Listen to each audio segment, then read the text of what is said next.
Hello, welcome back to my channel. My name is Carly Stevens. I'm a teacher and author, and this is English Nerd. Now, I taught high school level English for more than 10 years, and I have read thousands of essays. So I'm here to tell you 8 things that should not be in your essay. You should take these out. Now, before I give you this list, do pay attention to the prompt. There is one item on this list that can be acceptable if the prompt says it is. Mine normally did not include this as an acceptable addition to an essay, but just pay attention to that.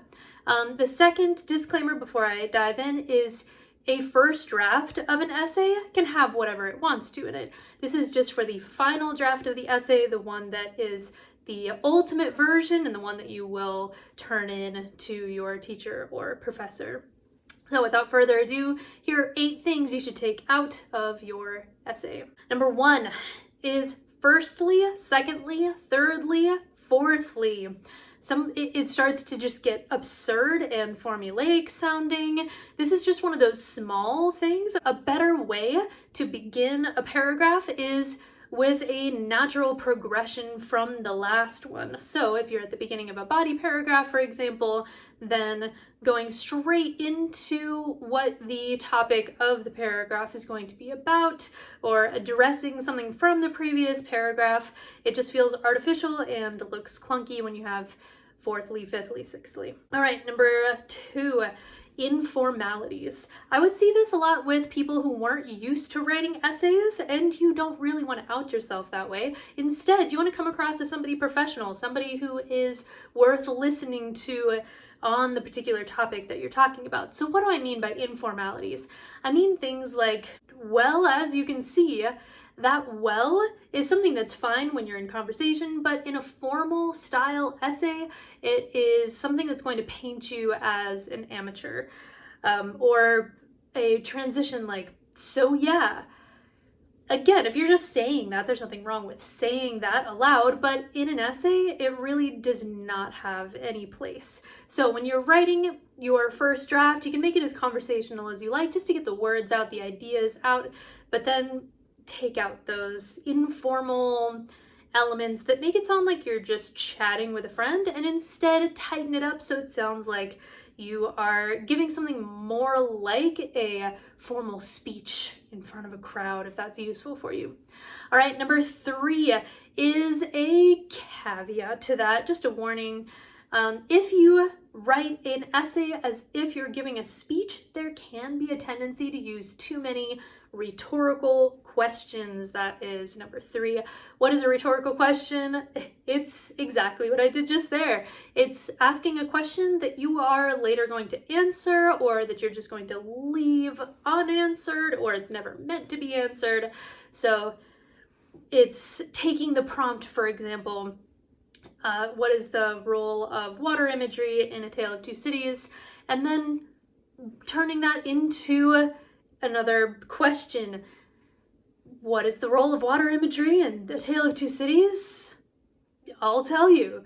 That kind of rhetorical question asking comes across as if you don't know, or it comes across as informal. A little bit is not against the rules, it can sound fine, but if you use too many of those, start taking them out.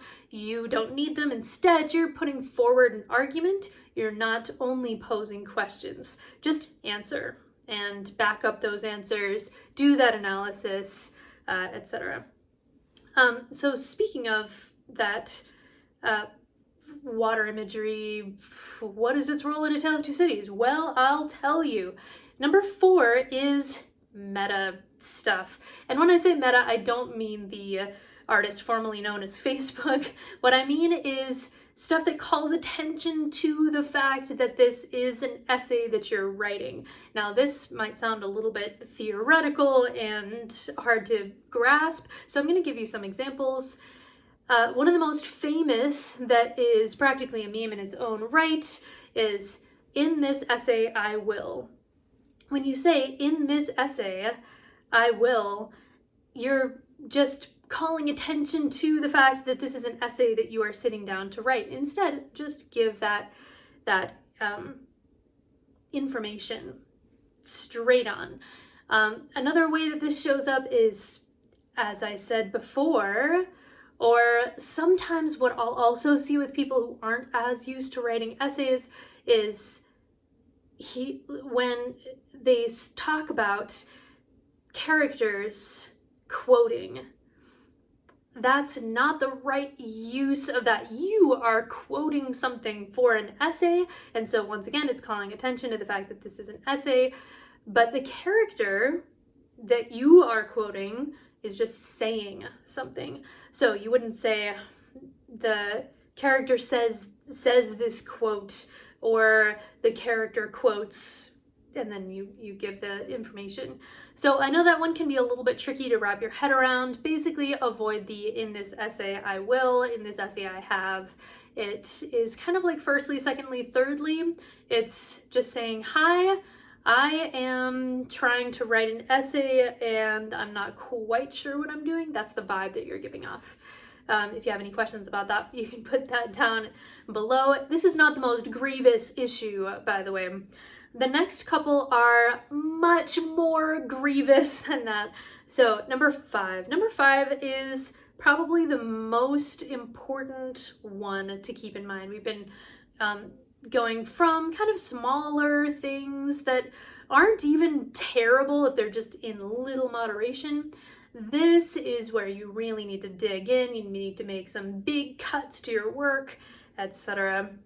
So, repetitive words and ideas. If you are repeating the same idea in multiple ways, you do not need them all. Or if you think you do, then explain or show how those differences in meaning enhance your argument. Don't just say the same thing multiple times to fill space. That is worthless. I have literally crossed out a half a page of just repeating the same ideas because there's nothing new at all, and it's only clearly just to reach the end of the page rather than making any sort of argument or adding any new thought. I've seen the same sentence rearranged and then put right after the previous one. Cut out all of that stuff. This goes for repetitive words as well. Sometimes I can tell that people are really struggling with writing an essay, and I know it's difficult, especially when you're not really used to it. But one of the ways I can tell is that all of the sentences are structured the same and they all use exactly the same, 20 words, and that's it. Branch out from using repetitive words. Branch out from using repetitive ideas. Instead, build on your ideas. When you build on your ideas, then you'll naturally use more vocabulary than just the same thing over and over. Not only is that boring, but it adds nothing to your essay, so chop it all off. Keep only what you need. That is the rule for the next point I'm going to make as well. Keep only what you need. If you're writing a literary analysis essay, you're going to need quotations. If it's a literary analysis essay that's worth its salt at all, you'll use quotations. So you've added some. Great, good, check. Something else I see when people are just trying to fill space and not actually writing a particularly good essay is they'll use a really long quotation. That is not good. Instead, cut out the parts of the quotation that you don't absolutely need and that you are not planning on explicitly explaining and analyzing after you give the quotation. Don't just let the author or the poet do the speaking for you. You are the one making the argument. You're the one doing the analysis and writing this essay. It is not T.S. Eliot. It is not Charles Dickens. It is not Maya Angelou. It is you. So get rid of any parts of a quotation that you don't need. You can do a couple of things with quotations as well in a legitimate way. You can use an ellipsis, so that's ... to show that you've cut out something. Maybe you need the beginning and the end of that long quotation. Great, that's perfectly fine. Just put the ... to show that you've cut out something that you did not need for this particular part of your analysis, and you're good to go. Number 7 is your personal opinion or thoughts about the topic at hand. Now, you might be sitting there going, but wait, isn't that what this whole essay is about? Check the prompt. See if it's about analyzing the language, if it's figuring out the author's intention. If it's something like that, then you need to figure out the author's intention and keep most of your personal ideas on the topic to yourself. Now, the reason that I even have this on the list is that sometimes what I'll see is somebody has a very strong opinion for or against a debatable topic that they're writing about. That's perfectly fine. More power to you. However, the essay can sometimes get railroaded by these general platitudes about the beliefs that the author of the essay has, rather than actually focusing on the thing you're supposed to be analyzing. So if you're supposed to be analyzing a poem, analyze the poem. If you're supposed to be analyzing a novel or a short story, analyze that. Don't go on an entire paragraph of your personal thoughts on this topic, again, unless the prompt has something like that included. So double check, but if it doesn't, then I would err on the side of caution. And there's no law against putting your own personal opinion into an essay, but keep it really short. That is not what this essay is about. If it's literary analysis, your essay is about analyzing the literature and doing a good job of that. All right, then finally, the 8th thing to cut out of your essay is meaningless wordiness. Let me give you an example. She is a character in the novel A Tale of Two Cities named Lucie. That is just so many words, the word salad of it all. All you need to say is Lucie, who marries Darnay. Like, you don't need to say this is a character in the book. If you're mentioning a name, then the understanding is that this person is a character in the book. If you want to highlight some characteristic of that person, then sure, do that.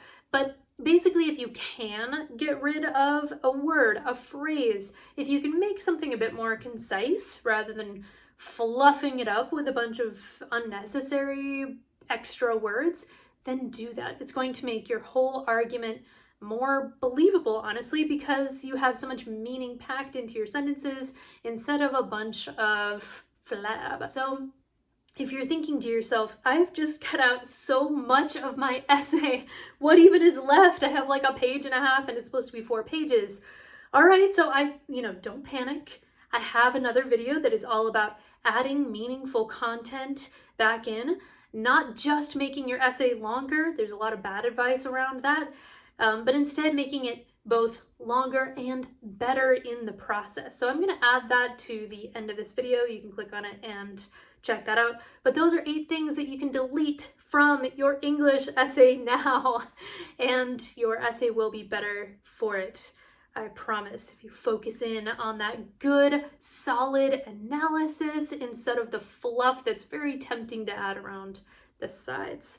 Now, there are other things that you can definitely cut out of English literary analysis essays. What other ones can you think of? Put those down in the comments down below. Until next week, make sure to subscribe for more English nerdy goodness. Like this video if you like it, and I'll see you next time.